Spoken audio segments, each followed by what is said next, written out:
Hello DD career plus এই অনুষ্ঠানটি নিবেদন করছেন Budge Budge institute of technology BBIT Kolkata empowering knowledge.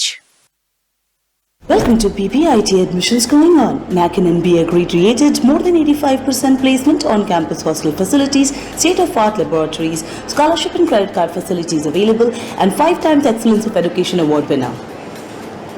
Welcome to PPIT admissions going on. NAC and MBA created more than 85% placement on campus hostel facilities, state-of-art laboratories, scholarship and credit card facilities available, and 5 times Excellence of Education Award winner.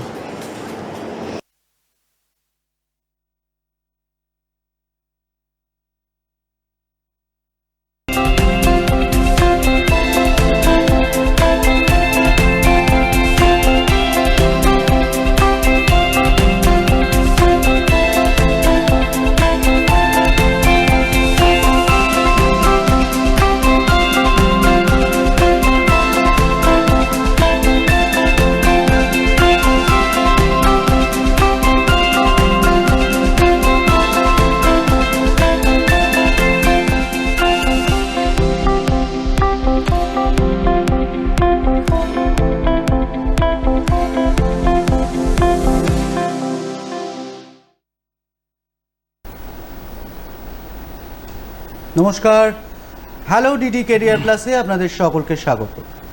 আজ hello DD career প্লাসে আলোচনার বিষয় হচ্ছে core ইঞ্জিনিয়ারিংয়ের বর্তমান প্রাসঙ্গিকতা এবং ভবিষ্যতের সুযোগ।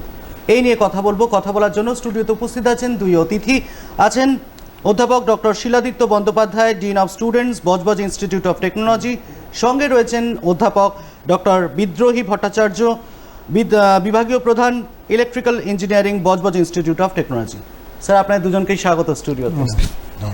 আমরা তো দুটো পার্টে ভাগ করে নিতেই পারি আলোচনাটাকে, যে আমাদের কোর ইঞ্জিনিয়ারিংয়ের বর্তমান প্রাসঙ্গিকতা কী এবং ভবিষ্যতে কী কী সুযোগ সম্ভাবনা রয়েছে সেটা। তাহলে প্রথমেই স্যার আপনি যদি একটু বলেন যে আমাদের কোর ইঞ্জিনিয়ারিং বলতে আমরা ঠিক কোন কোন বিষয়গুলোকে কভার করি? হ্যাঁ, কোর ইঞ্জিনিয়ারিং বলতে তো সেরকম ঠিক সীমারেখা টানা যায় না, তবে আমরা ইঞ্জিনিয়ারিংয়ের ফান্ডামেন্টাল এবং ট্র্যাডিশনাল সেই সব শাখাগুলোকে আমরা মিন করতে পারি কোর ইঞ্জিনিয়ার বলতে, যেগুলো সমকালীন শিল্প নির্মাণ এবং প্রযুক্তি যার উপর ভিত্তি করে এগুলো তৈরি হয়েছে। মানে এগুলো মূলত প্রাইমারিলি ফিজিক্স, কেমিস্ট্রি এবং ম্যাথামেটিক্স এবং আজকের দিনে বায়োলজি এর মধ্যে ঢুকেছে। এইগুলোর বাস্তব প্রয়োগ দ্বারা যেগুলো আমাদের বিভিন্ন রকম ইনফ্রাস্ট্রাকচার, মেশিন, ম্যানুফ্যাকচারিং এবং তার প্রক্রিয়াকরণ, ডিজাইন অ্যান্ড মেনটেন্যান্স এগুলো করে আর কি। তাও যদি আরেকটু বলেন যে তাও মোটামুটি আমরা যদি ট্র্যাডিশনাল বা কোর যেগুলোকে বিষয়গুলোকে বলি, আমি যদি একটু হিস্টোরিক্যালি যাই তাহলে mechanical, civil engineering, mechanical engineering এবং ইলেকট্রিক্যাল ইঞ্জিনিয়ারিংকে আমরা একেবারে কোর বলতে পারি। আজকাল অবশ্য এর থেকে ডিরাইভড আরও কিছু শাখা হয়েছে, হ্যাঁ, যেগুলোকে আমরা কোর হিসেবে ট্রিট করতে পারি। যেমন কেমিক্যাল ইঞ্জিনিয়ারিংকেও আমরা কোর হিসেবে ট্রিট করতে পারি, ইলেকট্রনিক্সকেও আমরা কোর হিসেবে ট্রিট করতে পারি। একদম। এবং স্যার যদি একটুখানি আসি যে এই কোর ইঞ্জিনিয়ারিং এই বিষয়টার এই মুহূর্তে যে প্রাসঙ্গিকতা নিয়ে কেন বিষয়টা আলোচনা করছি, কারণ আমরা বিগত যদি 5 বছর 10 বছর আগে যাই, বেশ কিছুটা সময় আমরা দেখেছি যে অদ্ভুত একটা মানে অনীহা বা সেই জায়গাটার প্রতি একটা যে যতটা উৎসাহ, উদ্দীপনা, আগ্রহ সেখান থেকে একটু হলেও ছাত্রছাত্রীরা সরে গেছিল, একটু হলেও সরেছিল, অল্প পার্সেন্টেজ হলেও। কিন্তু বর্তমান সময়ে দাঁড়িয়ে আবার কিন্তু তারা কোরের জায়গায় ফিরছে। সেই জায়গাটা কিভাবে দেখছেন? একদমই তাই। ব্যাপারটা হচ্ছে বিগত 5-6 বছর আগে পর্যন্ত কোর ইঞ্জিনিয়ারিং বলতে আমরা যেটা বুঝতাম যে ইঞ্জিনিয়ারিংয়ের বেসিকটা হচ্ছে দাঁড়িয়ে আছে ফিজিক্স, ম্যাথামেটিক্স, কেমিস্ট্রি এই সময়ের ওপরে। তাহলে কোর ইঞ্জিনিয়ারিংটা 5 বছর আগে অবধি এই সমস্ত যে সাবজেক্টগুলো রয়েছে তার ওপর বেস করে চলতো, মানে ক্যালকুলেটিভ মেথড, ফিজিক্সের কোনো আমাদের আইডিয়ার ওপর চলতো।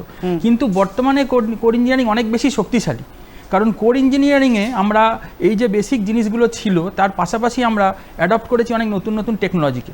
যেমন তার সঙ্গে এআই এসছে, তার সঙ্গে মেশিন লার্নিং এসছে, তার সঙ্গে আমরা মানে কোর ইঞ্জিনিয়ারিংয়ে যে পাওয়ার সেক্টর যেগুলো ছিল, যেমন গ্রিড ওরিয়েন্টেড পাওয়ার সেক্টর ছিল, এখন বর্তমানে আমরা রিনিউয়েবল এনার্জি ইউজ করছি বিভিন্ন টাইপে, যার জন্য অনেকটা সাস্টেনেবিলিটি অনেকটা বেড়ে যাচ্ছে এবং আমাদের মানে খরচ অনেক কম হচ্ছে। আর এই সমস্ত টেকনোলজি ইউজ করবার জন্য কী হচ্ছে, আমাদের স্কোপটা অনেকটা কোর ইঞ্জিনিয়ারিংয়ে বেড়ে যাচ্ছে। একদম। আমরা এই যে ডিজিটাল প্রযুক্তি নিয়ে কথা বলছি বা অটোমোবাইল সেক্টর নিয়ে কথা বলছি, এগুলোরও কোথাও দিয়ে এই কোর ইঞ্জিনিয়ারিংয়ে এর ইম্প্যাক্ট রয়েছে, বা কোর ইঞ্জিনিয়ারিং বহু ক্ষেত্রে এর সঙ্গে একসঙ্গে হয়ে মিলিতভাবে কাজ করছে। এই যে ইন্টারডিসিপ্লিনারি মাল্টিডিসিপ্লিনারি কাজ হচ্ছে এখন, সেটা কতটা কোর ইঞ্জিনিয়ারিংকে আরও বেশি সাপোর্ট বা ব্যাকআপ দিচ্ছে? আমার হঠাৎ একটা শঙ্খ ঘোষের কবিতা মনে পড়ে গেল, বলুন। একটু বলি। হ্যাঁ। কাল ও কথা বলেছিলাম নাকি, আজ সে কথা মানছি না। কাল আমি যে আমিটা ছিলাম প্রমাণ করো আজ আমি সেই আমিটাই কিনা। সেটা যে আরেকটা পংক্তিতে বলছে, কাল বলেছি পাহাড় চূড়ো ভালো, আজ হয়তো সমুদ্রটাই চাই, দুয়ের মধ্যে বিরোধ তো নেই কিছুই, মুঠে পুরি গোটা ভুবনটাই। এখানে দুটো খুব ইম্পর্টেন্ট মেসেজ দিচ্ছে কিন্তু। অর্থাৎ আমরা যদি কোর বলে শুধু করেই বসে থাকি, তাহলে আমরা সমুদ্রটাকে মিস করব। আর সমুদ্রটাকে যদি সমুদ্রের মধ্যে আমি যদি এই আজকের এআই এবং ইন্টারনেট অফ থিংস এইগুলোকে নিয়ে আমি ইম্পর্টেন্স দিই, কোরগুলোকে বলি, তাহলে আমি পাহাড়ের উত্তেজনা মিস করব। তো এই একটা ইম্পর্টেন্ট মেসেজ। আরেকটা খুব ইম্পর্টেন্ট মেসেজও আছে, আমিটাই তো চেঞ্জ হয়ে যাচ্ছি, আমিটাই পরিবর্তন হয়ে যাচ্ছি। মানে আমার মনে হয় পরিবর্তন বোধহয় জগতের একমাত্র অপরিবর্তনীয় জিনিস, অবশ্যম্ভাবী, এটা হতেই হবে। ঠিক। তো সেটাকে অ্যাকসেপ্ট করলে আর কোনো প্রবলেম নেই। একদম ঠিক, একদমই তাই। এবং তাই আমরা যদি একেবারে আপনার কথা অনুযায়ী বলতে হয় যে পুরী না গিয়ে দার্জিলিং না গিয়ে আমরা যদি ভাইজ্যাক যাই, আমরা দুটোর স্বাদই পাবো আর কি। ঠিক স্যারের কথার রেস ধরেই বলছি আর কি। মানে একটা প্রচলিত ধারণা আছে যে কোর ইঞ্জিনিয়ারিং আর হচ্ছে সফটওয়্যার ইন্ডাস্ট্রি, দুটোর মধ্যে দুটো আলাদা সেক্টর, দুটোর মধ্যে একটা পরস্পর বিরোধ আছে, কিন্তু বাস্তবে একদম তাই নয়। এখন যে নতুন টেকনোলজি এসছে, বিশেষ করে ইন্ডাস্ট্রি 4.0 বা এনইপি, যে ইনইপি 2020-তে যে সমস্ত মানে রুলসগুলো আসছে, তাতে দেখা যাচ্ছে যে কোর ইঞ্জিনিয়ারিংয়ের সঙ্গে সফটওয়্যার ইন্ডাস্ট্রি হাতে হাত মিলিয়ে চলছে। যেমন আর কোর ইঞ্জিনিয়ারিংয়ের মধ্যে যে ইন্টারডিসিপ্লিনারি যে সাবজেক্টগুলো রয়েছে, সিভিল, ইলেকট্রিক্যাল, মেকানিক্যাল, সব হচ্ছে পরস্পর রিলেটেড। দেখুন আমি একটা ইলেকট্রিক ভেহিকেলসের কথা বলছি। একটা গাড়ি যে আমরা যখন বানাবো, তার যে স্ট্রাকচারটা, তার যে ইঞ্জিনটা, সেগুলো আমরা বানাতে গেলে মেকানিক্যাল ইঞ্জিনিয়ারিংয়ের হেল্প লাগছে। এবং গাড়ির যে battery management system, battery life, battery charging system, যার যে সেন্সার, ইলেকট্রিক্যাল ভেহিকেলসের এই পার্টগুলোর জন্য ইলেকট্রনিক্স আছে। আবার গাড়িটার যদি আমি ঠিকঠাক পারফরমেন্সটাকে দেখি, তাহলে একটা স্মুথ একটা রোড সারফেস দরকার, তার জন্য সিভিল আছে। একদম। এবং কোথাও গিয়ে সেই ব্যাটারি আবার হয়তো কেমিক্যাল কম্পোজিশন বা কি করতে গেলে আবার হয়তো সেই কেমিক্যাল ইঞ্জিনিয়ারিং চলে আসবে। আর এআই আরো ওটার যদি আমি অপটিমাম একটা আউটপুট চাই, তার জন্য আমার এআই এর সলিউশন চলে আসবে। মানে এআই হয়তো আরো শর্টকাট বা আরো শর্টেস্ট ওয়েতে, আরো চিপ ওয়েতে কোনটা বেস্ট হয় সেটা হয়তো গাইড করে দিতে পারবে। একদমই। কিন্তু এক্ষেত্রে আমরা অনেক সময় হয় যে এই যে বিরোধটা বর্তমানে নেই, হাতে হাত ধরে একসঙ্গে পথ চলার কথা আমরা বলছি, সেখানে এই কোর ইঞ্জিনিয়ারিং করতে গিয়ে স্যার ফান্ডামেন্টাল জায়গাগুলো, ফাউন্ডেশন কোর্সগুলোতে মূলত আপনাদের ইনস্টিটিউট বিবিআইটিতে বাচ্চাদেরকে কিভাবে আপনারা ট্রেন করেন, যাতে প্রথম অন্তত 2 সেমিস্টার বা 3টে সেমিস্টার করে যাওয়ার একদম মানে স্পেশালাইজেশনে যাওয়ার আগে কিভাবে সেটা যায়? দেখুন, আমাদের বলে খুব যে একটা নির্দিষ্ট কিছু আছে সেটা বলা আমরা ক্লেম করতে পারি না, কারণ আমরা তো একটা অ্যাফিলিয়েটেড কলেজ, মৌলানা আবুল কালাম আজাদ ইউনিভার্সিটির মধ্যে। তো ইউনিভার্সিটির একটা নির্দিষ্ট কোর্স আছে, কিন্তু ইউনিভার্সিটি কোর্স বলে নয়, যে কোনো জায়গাকার এখনও ইঞ্জিনিয়ারিং কোর্সের প্রধান ভিত্তিটা কিন্তু ওই সায়েন্স সাবজেক্ট এবং ম্যাথমেটিক্স এগুলো নিয়ে তৈরি হয়। সেখানে এখন হিউম্যানিটিস এসছে, মানে ইংরাজি কমিউনিকেশনের জন্য সফট স্কিল এবং ইত্যাদি। এইটার সঙ্গে ফিজিক্স, কেমিস্ট্রি, ম্যাথমেটিক্স এবং একটা বেসিক ইলেকট্রিক্যালের, আগে ইলেকট্রনিক্স ছিল, এখন বেসিক ইলেকট্রিক্যালের একটা কোর্স আমাদের ইউনিভার্সিটিতে করা হয়। এটা কি প্রথম 2 সেমিস্টার না তার উপরে? প্রথম 2 সেমিস্টারের মধ্যে এবং একটা কম্পিউটার ল্যাঙ্গুয়েজ করা হয়।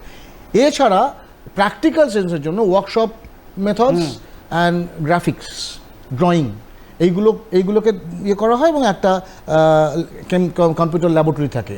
ফিজিক্স কেমিস্ট্রির সঙ্গেও ল্যাবরেটরি থাকে, যাতে ব্যবহারিক এবং ডেটাটা কীভাবে ইন্টারপ্রেট করতে হয় সেগুলো যেন ভালো করে শেখে, এইগুলো থাকেই। এছাড়া এই যেটা বলা হচ্ছে না, আমরা যুগোপযোগী করতে চাইবো ছেলেদের, আমরা এই বিষয়টা আসবো। আমাদের এই মুহূর্তে একটা সময় হয়ে গেছে বিজ্ঞাপন বিরতির পর আবারও ফিরে আসছি হ্যালো ডিডি ক্যারিয়ার প্লাসে, সঙ্গে থাকুন।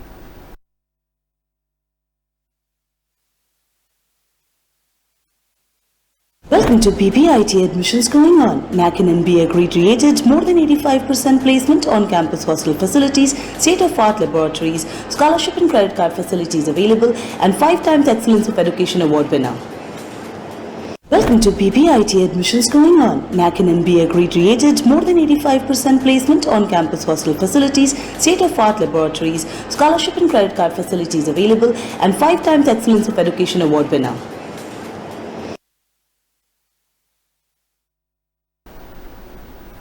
বিজ্ঞাপন বিরতির পর আবারও ফিরে এলাম হ্যালো ডিডি ক্যারিয়ার প্লাসে। আজকে আলোচনা হচ্ছে কোর ইঞ্জিনিয়ারিংয়ের বর্তমান প্রাসঙ্গিকতা এবং ভবিষ্যতের সুযোগ নিয়ে। স্যার, যে আলোচনায় আমরা ছিলাম, আপনি যেটা বলছিলেন, আপনাকে থামালাম বিজ্ঞাপন বিরতির জন্য, সেটা হচ্ছে যে এই যে আপনারা প্রথম দুটো সেমিস্টার যে বেসিক ইনফরমেশন, বেসিক যে পড়াশোনা সব ইউনিভার্সিটিতে আন্ডারে করায়, আপনারাও সেটা করান, সেটা হলো। তারপর এর সঙ্গে অ্যাডিশন আর কীভাবে এই যে বলছিলেন যে ইন্টারডিসিপ্লিনারি বা মাল্টিডিসিপ্লিনারি কাজ, সেগুলোর সঙ্গে এইগুলোকে রিলেট করে তারপরের সেমিস্টারগুলো বাচ্চাদের কীভাবে একটু তৈরি করে? হ্যাঁ, তারপরের সেমিস্টারের থেকেও আমরা ওই প্রথম ইয়ারেই বলি আমরা আমাদের নতুন এই যে স্যার এক্ষুনি বলছেন এনইপি, এনইপিতে কিন্তু সুযোগ করে সেটা সবসময় না প্র্যাকটিক্যালি সম্ভব হয় না। ধরা যাক আমি একটা আইআইটিতে একটা কোর্স যার ক্রেডিটটাকে আমরা এখানে ইনক্লুড করতে চাই, সেটা তো আইআইটির সময় করতে হবে, আমার সময় তো নয়। আমার সেই সময় আমার কলেজ বা আমার ইউনিভার্সিটি বাকিগুলোকে জিওপার্ডাইজ করে ওই কোর্সটা করতে দেবে কিনা সেটাও একটা কোয়েশ্চেনেবল হয়ে যাবে। সো এটা সবসময় কিন্তু প্র্যাকটিক্যাল নয়, কিন্তু ইউনিভার্সিটি নিজেই একটা ব্যবস্থা করেছে। আমাদের বিভিন্ন ওপেন সিস্টেমে যেসব পাওয়া যায়, এনপিটিএল এর কোর্স বা কোর্সেরা এইসবগুলো করা যেতে পারে এবং এখানে আমাদের ক্রেডিটও দেয়, এবং যাতে করে ইউনিভার্সিটি বিটেক অনার্স ডিগ্রি দিচ্ছে, যারা আরও 20 পয়েন্ট, ওই 20 ক্রেডিট পয়েন্ট ওখান থেকে জোগাড় করে নিতে ওই সব কোর্সগুলো করে তারা বিটেক অনার্স পাবে। যদি সেটা সে নাও পায়, একটা কোর্সে 4 ক্রেডিট থাকে, তাহলে অন্তত সেই সার্টিফিকেটগুলো তো যাচ্ছে, ও তো বলতে পারে আমি এই একটা স্পেশাল কোর্স আইআইটি করেছি, এটা কিন্তু ও পাচ্ছে। এছাড়াও আমরাও চেষ্টা করি, আমরা অ্যাড করি, অ্যাড অন কোর্স বলি আমরা নিজেরা আমাদের কলেজের মধ্যে, যেটা আমরা সিলেবাসের মধ্যে পারবো না, প্রত্যেক ডিপার্টমেন্ট কিছু কিছু অ্যাড অন কোর্স করে। আমরা ফার্স্ট ইয়ারেও, যেহেতু এটা ফার্স্ট ইয়ারের ছেলেরা সায়েন্স অ্যান্ড হিউম্যানিটিসের মধ্যে থাকে, এদের তত্ত্বাবধানে থাকে, সেহেতু আমরা এই ডিপার্টমেন্ট থেকে, ফিজিক্স ডিপার্টমেন্ট থেকে প্রত্যেক সেকশনে একটা করে পাইথনের ক্লাস রেখেছি, যাতে করে ওরা একটুখানি তৈরি হয়ে পরবর্তীকালে পৌঁছতে পারে। ঠিক। এবার স্যার আমি একটা জিনিস জানতে চাইবো, এই যে শুধু আপনার ডিপার্টমেন্ট না, অন্য ডিপার্টমেন্ট সবগুলো যখন এক জায়গায় কোর ডিপার্টমেন্টগুলো তারা যখন কাজ করছে, এই যে কনসেপ্টগুলো দেওয়া, এখানে তো বিভিন্ন ধরুন আর্থসামাজিক অবস্থা থেকে, বিভিন্ন তাদের মাতৃভাষা হয়তো বিভিন্ন রকম তারা আসছে স্টুডেন্টসরা, তাদের যে এই যে একটা অদ্ভুত ভয়, কোথাও গিয়ে কোর ইঞ্জিনিয়ারিংয়ের মতো একটু হেভি বিষয় ভাবলেই ভয় লাগে, কিন্তু সেইটা যে ভয় নয়, ভয়টা কাটানো এবং কিভাবে তাদের এই সিস্টেমের মধ্যে নিয়ে আসেন, একটু যদি প্রসেসটা বলেন। আপনার প্রশ্নটা ভীষণই প্রাসঙ্গিক আজকের দিনে। তো আমরা অ্যাকচুয়ালি মানে কলেজে কোনো একটা, আমাদের কলেজের স্টুডেন্ট কোনো দিন অ্যাডমিশন যখন নেয়, একদম প্রথম দিন থেকে আমরা স্টুডেন্টদের সঙ্গে লেগে থাকি মেন্টারশিপের মাধ্যমে। তো আমরা যেটা করি, আমাদের প্রত্যেকটা ডিপার্টমেন্টে একটা অ্যাডভাইজারি টিম আছে, যেমন আমার ইলেকট্রিক্যাল ইঞ্জিনিয়ারিং ডিপার্টমেন্টে 4 জনের একটা অ্যাডভাইজারি টিম আছে, তাতে কোর ইঞ্জিনিয়ারিংয়ের কিছু ইন্ডাস্ট্রিয়াল পার্সন আছে, আইটি ইন্ডাস্ট্রিতে আছে, এবং যাদবপুর ইউনিভার্সিটির সিনিয়র প্রফেসররা আছে। তো আমরা ইনভেস্টিগেট করে দেখেছি যে আজকে স্টুডেন্টরা যে সাবজেক্ট নিয়ে ধরুন পড়াশোনা করছে বা যে সিলেবাস নিয়ে পড়াশোনা করছে, এবং সিলেবাস ভিত্তিক পড়ানো তো আমাদের পড়াতেই হবে ভালো রেজাল্ট করবার জন্য, যেটা স্যার বললেন অলরেডি। তার বাইরে আমরা দেখেছি যে ওরা যখন পাস করে বেরোবে 4 বছর পরে, তখন টেকনোলজি একটা এগিয়ে যাবে। তাহলে আমরা কি করে সেই টেকনোলজি, এগিয়ে যাওয়া টেকনোলজির সঙ্গে ওদেরকে মিলিয়ে নেব? তো সেই জন্য আমরা বিভিন্ন অ্যাড অন কোর্স চালু করেছি। যেমন ইলেকট্রিক্যাল ইঞ্জিনিয়ারিংয়ের কথা বলি, ওদের সোলার সিস্টেম সিলেবাস এরকম ডিটেলসে নেই। আমরা আমাদের কলেজ ম্যানেজমেন্ট আমাদেরকে হেল্প করেছে, আমরা একটা ওখানে সোলার সিস্টেমের ল্যাব ডেভেলপ করেছি, তাতে সোলার সিস্টেমে যে সমস্ত এক্সপেরিমেন্ট একদম ফার্স্ট ইয়ার থেকে চালু করে দিয়েছি। যেই ওরা সেকেন্ড ইয়ারে উঠছে, তখন আমরা ইভির ওপর ওদেরকে একটা অ্যাড অন কোর্স করাচ্ছি। 4th ইয়ারে, 3rd ইয়ার, 4th ইয়ারে আমরা সুইচ গিয়ার প্রোটেকশনের উপর করাচ্ছি। এইগুলো ওদের সিলেবাস বহির্ভূত জিনিস করাচ্ছি, এবং এই কোর্সটা যে করাচ্ছি, এই কোর্সটা যে পুরো কন্ডাক্ট করছে কিন্তু যাদবপুর ইউনিভার্সিটির প্রফেসররা, ওনারাই কোয়েশ্চেন করছেন, ওনারাই আবার আসছেন, মনিটরিং করছেন, তার সঙ্গে আমরা আছি, এবং কিছু প্রত্যেকটা কোর্স ভিত্তিক একটা করে ইন্ডাস্ট্রি আমাদের সঙ্গে এমওইউ করা আছে, তারাও আসছে।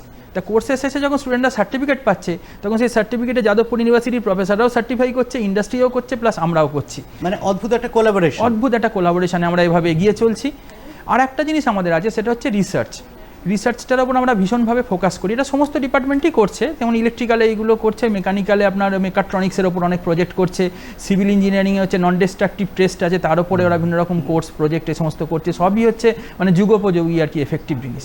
আর রিসার্চটার ওপর আমরা জোর দিচ্ছি কারণ হচ্ছে কি প্রথম মানে আমাদের প্রত্যেক ডিপার্টমেন্টের রিসার্চের টিম আছে কোর ইঞ্জিনিয়ারিংগুলোর ক্ষেত্রে। মানে সেগুলো থেকে আপনারা যে ফোকাসটা করেন সেগুলো হচ্ছে পাবলিকেশনের দিকে, রিসার্চ পেপার জার্নালে তাদের পাবলিকেশন শুধু, না সেটাকে হাতে কলমে তারা ছোট ছোট এন্টারপ্রেনারশিপের মতো কাজও করতে পারে সেটাকে কাজে লাগিয়ে?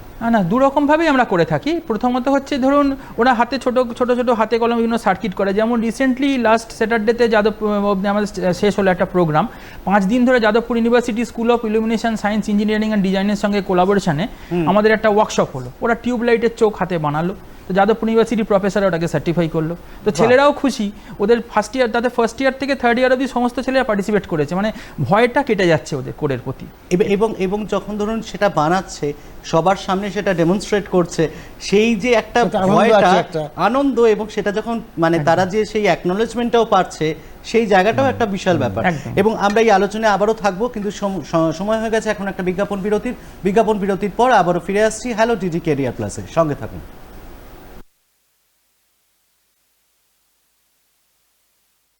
Welcome to BBIT admissions going on. NAC and NBA created more than 85% placement on campus hostel facilities, state-of-art laboratories, scholarship and credit card facilities available, and 5 times Excellence of Education Award winner.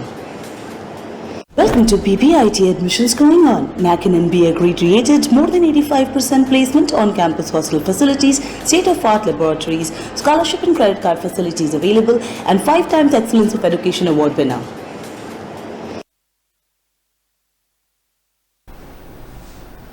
বিজ্ঞাপন বিরতির পর আবারও ফিরে এলাম hello DD career প্লাসে।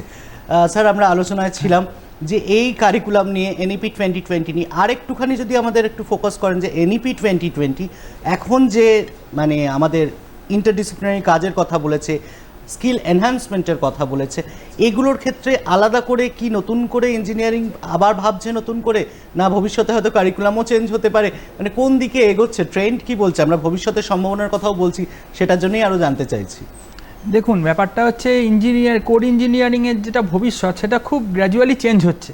তাহলে আমরা এখন যেটা করছি দুটো কাজ করছি, যেটা হচ্ছে একটা যে ফ্লোতে চলছে সেই ফ্লোয়ের সাথে সাথে স্টুডেন্টদেরকে নিয়ে প্লাস আমরা ফ্যাকাল্টিরা নিজেদেরকে আরও ডেভেলপ করে চলছি, প্যারালালি আমরা ফিউচার নিয়েও ভাবছি যে কী আসতে পারে।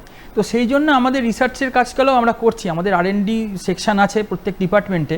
আমরা করছি কি স্টুডেন্টদেরকে বলছি যে তোমরা কোনো একটা নতুন আইডিয়া নিয়ে ভাবো, চিন্তা করো, ওরা আইডিয়াটা দিচ্ছে, সেই আইডিয়া নিয়ে আমরা চিন্তা ভাবনা করছি। তাছাড়া বিভিন্ন ইন্ডাস্ট্রিতে যারা ডাইরেক্ট রিলেটেড আছে, আমাদেরই বিভিন্ন রকম মানে ক্লাসমেট বলুন বা বন্ধুরা বলুন, তাদের সব বিভিন্ন ইন্ডাস্ট্রিতে আজকে পজিশন হোল্ড করছেন, তাদের থেকে আমরা ইন্ডাস্ট্রিয়াল প্রবলেমগুলো নিয়ে আমরা রিসার্চ করছি প্রত্যেকে করে। লাস্টে আমরা মোটামুটি ধরুন প্রায় বিভিন্ন রকম পেপার পাবলিকেশান, আমাদের ডিপার্টমেন্ট থেকে ধরুন প্রায় 10খানা মতো পেটেন্ট পাবলিশড হয়েছে লাস্ট ইয়ারে। শুধু সমস্ত ডিপার্টমেন্টই এই কাজগুলো করছে, মেকানিক্যাল, সিভিল, ইলেকট্রিক্যাল সবাই আর কি রিসার্চের সঙ্গে যুক্ত আছে। একদম। এবং স্যার বলবো যে ছাত্রছাত্রীরা যে পড়ছে তাদের তো আরও একটা বড় উদ্দেশ্য থাকে জীবনের, যে 6টা সেমিস্টার পরে আমি একটা ক্যাম্পাসিং পাবো। হ্যাঁ, এই কোর ইঞ্জিনিয়ারিং বিষয়গুলো থেকে মোটামুটি কি ট্রেন্ড দেখছেন যে ক্যাম্পাসিংয়ের কীরকম সম্ভাবনা রয়েছে বা আগামী দিনেও রয়েছে? আমি এটা ঠিক বুঝতে পারি না কেন এই একটা মেসেজ লোকেদের কাছে গেছে যে কোর ইঞ্জিনিয়ারিং করে চাকরি বাকরি একটু সামান্য হলেও কম আছে। চাকরির ধরনের পার্থক্য আছে। চাকরির ধরন যেগুলো আমরা আইটি সেক্টরে বা এই ধরনের চাকরিগুলোকে আমরা হোয়াইট কলার জব বলতে পারি, একটা গাড়ি থেকে কার্পেটের উপর গেল, এসিতে থাকলো, টেবিলে বসে কাজ করলেন, একটা মোটা মাইনে নিয়ে তারা বাড়ি ফিরলেন, হোয়াইট কলার বলতেই পারি। কিন্তু হয়তো কোর ইঞ্জিনিয়ারিং ক্ষেত্রে চাকরিগুলো তত একটু পরিশ্রম সাধ্য, এটা হতে পারে। তারা হয়তো মাঠে ঘাটে কাজ করতে পারে, তারা সাইটে কাজ করতে হতে পারে, তাদের ডিজাইনার হলেও কিন্তু চাকরি নেই তা না। আমি তো আমাদের কলেজ থেকে সেটা বুঝতে পারছি না। আমাদের কলেজে ডিপ্লোমা সেকশনও আছে, মেকানিক্যাল ইঞ্জিনিয়ারিং, ইলেকট্রিক্যাল ইঞ্জিনিয়ারিংয়ের সব ছেলে চাকরি পেয়ে যায়। যারা এলিজিবল থাকে তাদের কেউ বসে থাকে না, আমি দায়িত্ব নিয়ে বলছি, কেউ বসে থাকে না। আর বিটেকের ক্ষেত্রেও 75 to 80% ছেলেরা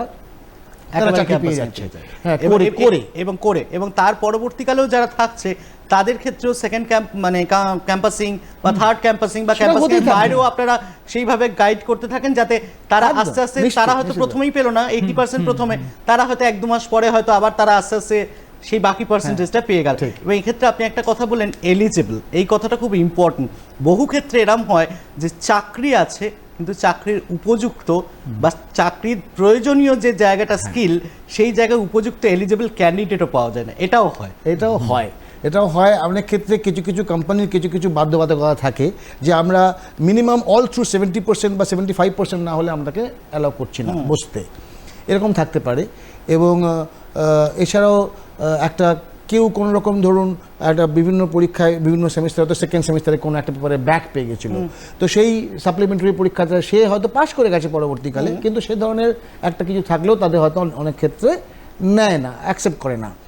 তো এই জন্যে আমাদের সেখানে আর আমাদের অনেক ছেলেরা তারা হয়তো ইন্টারেস্টেডও নয়, এরকম কিন্তু প্রচুর আছে যারা ওই আমাদের একটা এন্টারপ্রেনিয়রশিপ ডেভেলপমেন্ট সেলই আছে, সেটা সাহায্য নিয়ে বা সেটা ইন্ডিপেন্ডেন্টলিও নিজের থেকে স্বাধীনভাবে তারা নিজস্ব কিছু করার চেষ্টা করছে। আমি এই বিষয়টাতে আসতামই, সেটা হচ্ছে যে অনেকেই আছে যে আমি ওই 9টা থেকে রাত 9টা অবধি এরকম টানা কোনো বসের আন্ডারে বা কোনো অফিসের এরকম প্রেমিসিসে আমি কারোর আন্ডারে কাজ করব না, আমি স্বাধীনভাবে কাজ করব, আমি বিজনেস একটা স্টার্ট করব বা এন্টারপ্রেনারশিপ করব, যেখানে হয়তো নিজের কর্মসংস্থানও করছে, আগামী দিনে হয়তো আরও 10-20 জনের কর্মসংস্থান জায়গা করবে। সেক্ষেত্রে আমরা জানি যে সেন্ট্রাল গভর্নমেন্ট এবং স্টেট গভর্নমেন্ট এবং কিছু প্রাইভেট কনসার্নও প্রচুর এখন সহায়তা, মানে ফাইন্যান্সিয়াল ব্যাকআপ দেওয়ারও একটা জায়গা রয়েছে।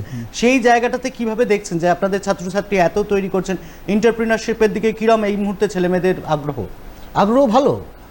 ভালো মানে আমাদের বললাম তো আমাদের একটা এন্টারপ্রেনারশিপ ডেভেলপমেন্ট সেলই আছে, এছাড়াও ইনস্টিটিউশন ইনোভেশন সেল একটা আছে।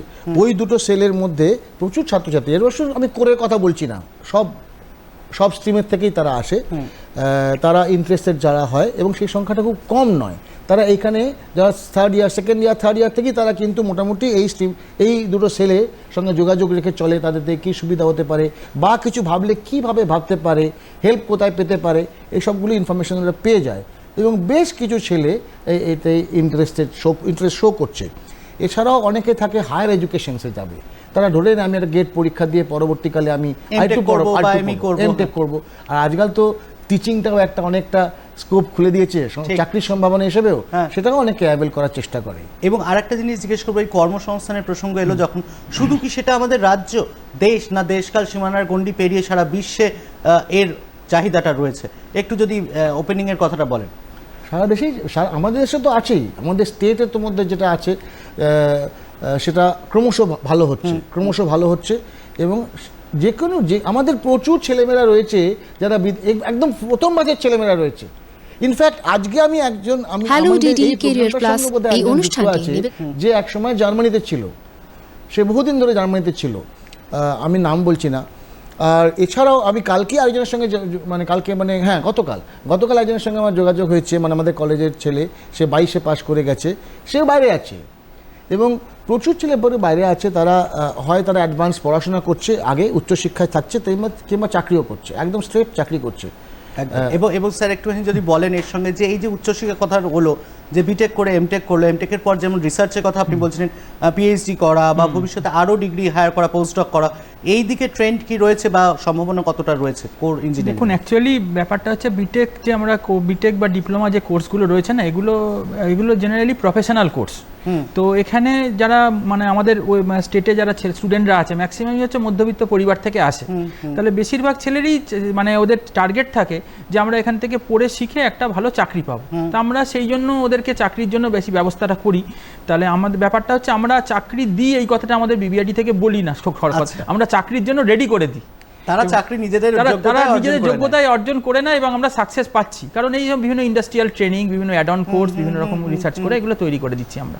তো প্যারালালি হায়ার স্টাডির ক্ষেত্রেও আমরা গেটের কোচিং, আমরা সমস্ত ডিপার্টমেন্ট থেকে আমরা স্পেশাল কোচিং দেওয়া হয়, টিচারদেরকে নিয়ে এসে, এক্সপিরিয়েন্স টিচার, কাজে ওরা ক্র্যাক করে এবং ওরা ভালো হায়ার স্টাডির দিকে চলে যায় এবং ভবিষ্যতে রিসার্চও করে, এবং স্টুডেন্টরা পাবলিকেশনও করে। যেমন আমাদের প্রজেক্টে, ফাইনাল ইয়ার প্রজেক্টে পাবলিকেশন মাস্ট, প্রত্যেকটা স্টুডেন্ট পেটেন্ট করে, নয় কোনো ভালো জার্নালে পেপার পাবলিশ করে। তো এইগুলোই ওদেরকে আর কি এগিয়ে নিয়ে যেতে ভবিষ্যতে সাহায্য করে। একদম তাই। মানে এই যে মানে এখন হায়ার ডিগ্রি করা, পোস্টডক করা, পিএইচডি করা, এখন তো অনেক ছেলেমেয়েই করছে, কিন্তু তার মানে তাদের এই ইন্টারেস্টটা আছে এবং তারা হয়তো আগামী দিনে অধ্যাপনার জায়গাতেও যেতে পারে বা গবেষণাতেও পুরোপুরি থেকে যেতে পারে, সেরকম কাজের সম্ভাবনাও রয়েছে।